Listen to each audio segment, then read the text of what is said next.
สวัสดีครับสบายดีทุกคนผมสั่งทำกีตาร์จากประเทศลาวเด้อทุกคนเด้อโอเคเมื่อนี้ครับจะมาเทสเสียงกีตาร์ตัวนี้เด้อทุกคนเด้ออันนี้เพิ่งประกอบสายใช่แล้วเนาะเอายังบริเซตอัพยังบริเฮ็ดยังเลยเนาะเอามาเบิ่งงานกับประมาณนี้เด้อ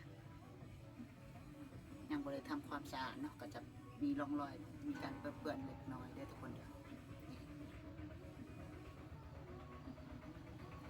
เป็นงานสีขัดเงาเนาะเป็นกีตาร์ขนาดหน่อย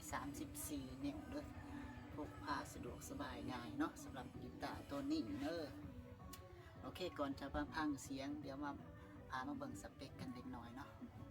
ไม่น่าจะเป็นไม้หิ่วป่าเด้อส่วนไม้ข่างไม้ลังจะเป็นไม้ดู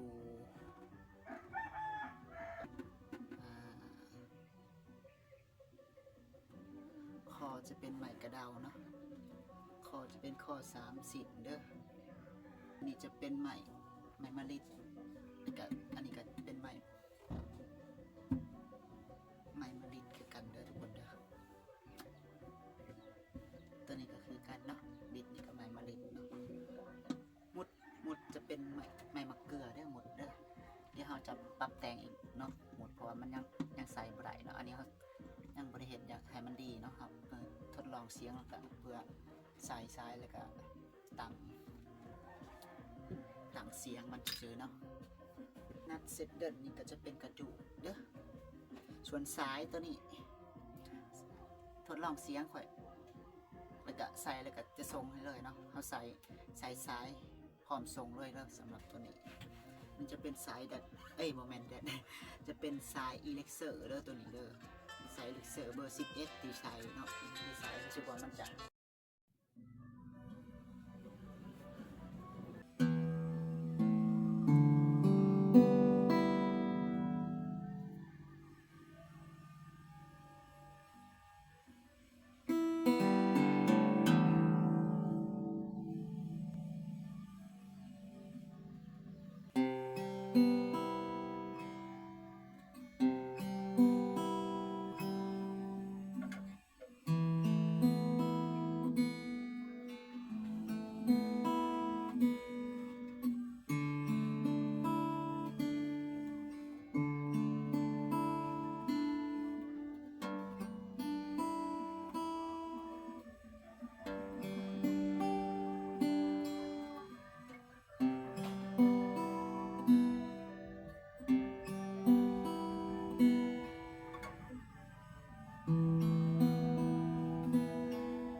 นี่ก็พยายามจะกดคอร์ดอื่นบ่ได้เพราะว่า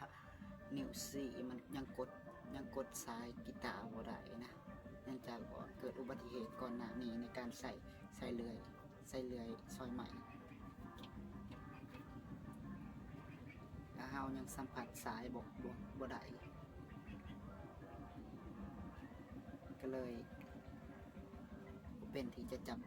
คอร์ดจับรีวิว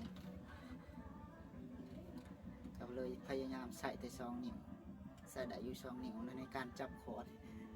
ใดที่มันจับได้ก็จับไปนะ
ประมาณนี้เนาะทุกคนสำหรับเสียงและกีตาร์ตัวนี้เดี๋ยวเรามาแล้วเขาจะมาถ่ายคลิปรีวิวให้พังอีกเทื่อหนึ่งเด้อทุกคนเด้อคอมเมนต์ในเด้อเป็นกำลังใจให้เด้อ